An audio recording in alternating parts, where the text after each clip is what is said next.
Trou Biches is a small town with a public beach on the northern coast of the island of Mauritius. The beach is one of the most beautiful on the island.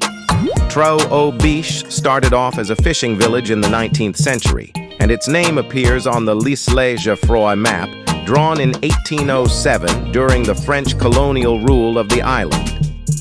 It has evolved into a small town with a 2-kilometer-long white sand beach shaded by casuarina trees, snorkeling reefs, boutique shops, a supermarket, and restaurants. One of the main attractions is swimming with turtles. Before COVID, it had 12 turtles, but because the boats didn't go out to see them, they left the area, and now it has just 4. Please be careful with the turtles. Usually, captains ask the swimmer not to swim. Just stay in the circle and let the turtles go around. You will see them anyway. Don't touch them, could seriously injure them, cause them to flee, or evoke aggressive behavior. People also can get sick from Salmonella by touching turtles. Another very important thing, don't touch and do not stand on corals. I know it can be a fancy underwater photo, but not worth killing them for the future.